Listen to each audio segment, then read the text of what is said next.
Magandang araw sa inyong lahat. Ako po si Jessica Katari, ang inyong Internet Marketing Partner. Dito sa video na to, ituturo ko sa inyo kung ano ba yung dapat gawin bago ka mag-pursue ng kahit anong gusto mong i-pursue sa buhay, maging business man yan, or kung ano man yung maging plano mo or goals mo sa buhay. And in this case, I'll be focusing syempre doon sa pagiging internet marketer. So, paano ba maging successful sa internet marketing? Pinakauna syempre, basic naman yan is to have a fundamental structure sa pagiging entrepreneur mo or sa pagiging internet marketer mo. So, paano ba kang ngayon mag-build ng fundamental structure?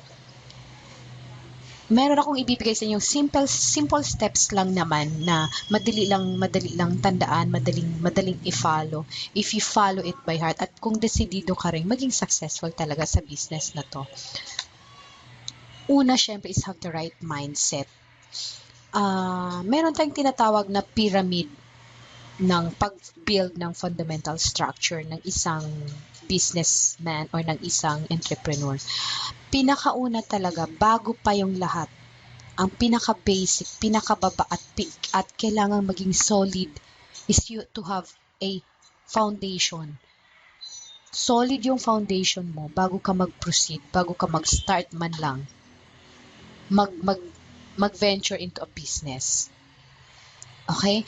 Later, i-present ko or share ko rin sa inyo paano ba mag-build ng strong foundation.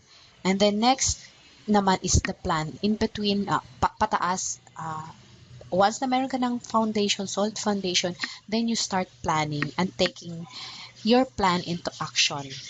And then, syempre, hindi malayong mangyari that if you plan and if you take massive action, magkakaroon ka ng reward. In the end, dito na yung ma-achieve mo yung goals mo or yung dreams mo sa buhay. So, how are we going to build a strong foundation? Una, by inspiration and by maghanap ka ng inspirasyon. Unang-una syempre, sa sarili mo mismo dapat inspired ka. Dapat alam mo kung bakit mo ginagawa at para kanino yung ginagawa mo. And then, after that, you need to gain knowledge and skills. Okay? Paano mo naman ma-execute or ma-achieve ang ganitong foundation? The inspiration, the knowledge, and the skills. Meron kaming sa team namin na gusto ko rin syempre i-share sa'yo kasi gusto ko ding matutunan mo kung ano man yung natutunan namin sa team namin na naging naging basehan namin or naging stepping stone or naging standard namin, practice namin para mag-venture nga into an internet marketer. So, ganito lang kasimple ang gagawin mo. Suggestion, you can manipulate or you can parang enhance kung ano yung magsusut sa time mo or sa preference mo. So, but basically, these are the action plans that we are suggesting you to undergo.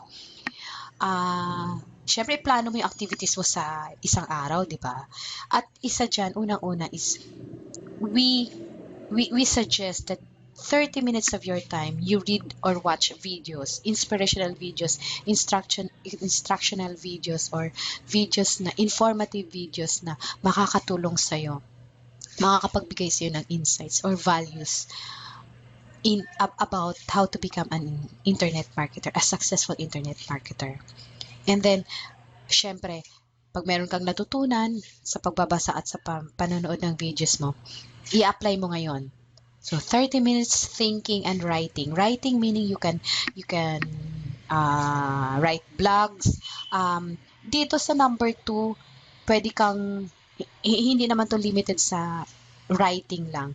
Pwede mong kung ano man yung nalaman mo is gumawa ka ng video and then pay it forward. I-share mo rin sa ibang tao, sa team mo, kung ano man yung natutunan mo. Kasi pinaka-importante dito is you give value kung ano yung maibigay mo munang lessons or values dun sa team mo or sa ibang tao. That's the essence of an internet marketer. And then you do it in 30 days. We called it actually yung plan na to, the 30-30-30 method. So you apply it in 30 days. Bakit 30 days? Para lang maano mo, get the hang of it. Alam mo, magkaroon ka na ng habit na magiging ano mo na siya, second nature mo na siya, araw-araw gagawin mo siya. Okay? But, of course, yung 30 days naman, hindi naman ibig sabihin yun, stop ka na. Ang yung 30 days is para lang makuha mo yung habit na sanay ka nang i-apply yung kung ano man yung mga natutunan mo. Consistently you apply what you learn. And sabi nga dito, it does not stop after 30 days.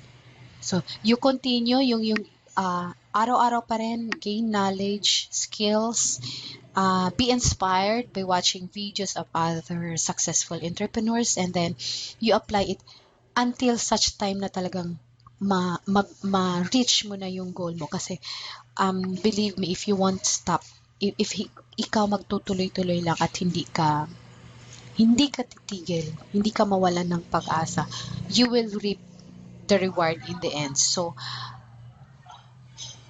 eto na ngayon yung makikita mo na, magkakaroon na sa'yo ng meaning sa'yo itong pyramid ng success ng isang internet marketer. Okay? I hope you learned something from this video, and please do share. Please don't forget to like or probably leave a comment if you want to ask some questions.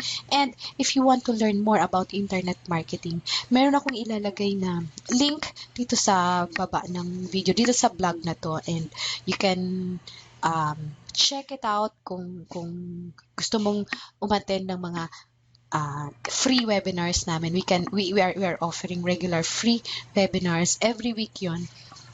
So that, kasi ang objective ng team namin is to really share then with others, kasi we know for a fact that there are struggling entrepreneurs out there, so we want to share our knowledge with them.